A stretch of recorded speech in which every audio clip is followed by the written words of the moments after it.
საქართველოს მოქალაქეებო შეიძლება დაგაკავონ იმისთვის, რომ ვიღაცამ ჩათვალოს, რომ თვალებზე გეტყობათ, რომ დანაშაულ სამართალდარღვევის ჩადენას აპირებთ. ეს გაიღვიძებს მინისტრი ან რომელიმე სტრუქტურის ხელმძღვანელი ცუთხასიაძე და მას შეუძლია გაუშვა სამსახურიდან თანამდებობის პირი.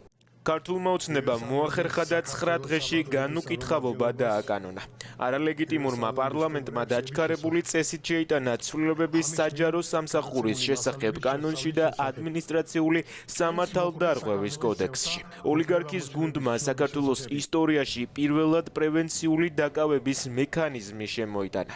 განახლებული კანონის ამოქმედების შემდეგ თუ პოლიციელი ივარაუდებს, რომ პირმა შესაძლოა მომავალში დანაშაული ჩაიდინოს, ყოველგვარი დამატებითი არგუმენტის გარეშე და მხოლოდ მისი მოსაზრებით მოქალაქის დაკავების უფლება ეძლევა.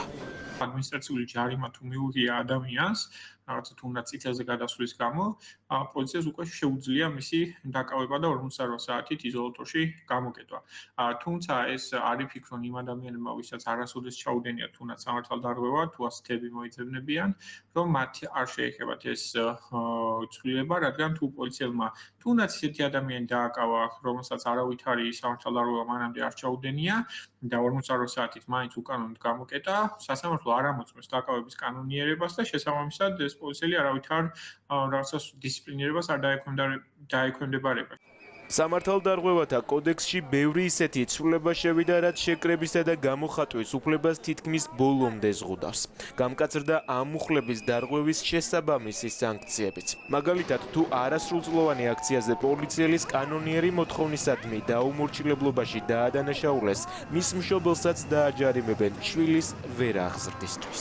შემოტანილი არის მაგალითად მართვის მოწმობის უფლების ჩამორთმევა, შემოტანილი არის პატიმრობა, იკრძალება ლაზერის მინათება ან სხვა მაშუკის მინათება, გაუგებარია რა შეიძლება ჩაითვალოს, მაგალითად მობილური ტელეფონით მინათება ჩაითვალოს თუ არა. შემოდის ის, რომ არ შეიძლება ისეთი ტანსაცმელი გვეცვას, როგორც პოლიციას აცვია და ალბათ დამერწმუნებით იმაში, რომ ძალიან ხშირად პოლიციას სამოქალაქო ფორმა აცვია და ალბათ ყველა უნდა დავაკვირდეთ, როგორი დრეს-კოდი აქვს პოლიციას და ისეთივე ტანსაცმელი არ ჩავიცვათ, რომ ვიღაცას თვალში არ მოუვიდეს ჩვენი ჩაცმულობა და ამის გამო 2000 ლარიანი ჯარიმა არ გამოგვიწერონ. გვეკრძალება ზამთარში მანიფესტაციაზე ისეთი მაგალითად შარფის ტარება, რომელმაც შეიძლება სახე დაგვიფაროს. ოლიგარქის არალეგიტიმურმა პარლამენტმა საჯარო სამსახურის შესახებ კანონით დაჩქარებული წესით შეცვალა. კანონის ამოქმედების შემდეგ ხელმძღვანელ პირს, მაგალითად მინისტრს, უფლება ეძლევა მხოლოდ რეორგანიზების არგუმენტით სამსახურიდან გაათავისუფლოს თანამშრომელი. შემდეგ კი მისთვის სასურველი პირი დაასაქმოს იმავე პოზიციაზე, ყოველგვარი კონკურსის გარეშე. ფაქტობრივად ჩამოანგრია მთელი საჯარო სამსახური და ის ღერძი, რაზეც იდგა ქართული საჯარო სამსახური, ეს არის ნეიტრალურობა, ეს არის პროფესიონალიზმი და კარიერული ზრდა, რომელიც სწორედ პროფესიონალიზმს და დამსახურებას ეფუძნება. ახალი კანონის მიხედვით შუარგოლის მენეჯმენტი, მაგალითად დეპარტამენტის ხელმძღვანელები, მათი მოადგილეები საჯარო მოხელეებად აღარ იწოდებიან. შესაბამისად, აღარ მოეთხოვებათ სახელმწიფო ენის ცოდნა და არც შესაბამისი კვალიფიკაცია. ეს ადამიანები გადაყავთ ადმინისტრაციული ხელშეკრულებით დასაქმებულ პირებად და იქ უკვე არანაირი კრიტერიუმი აღარ არსებობს.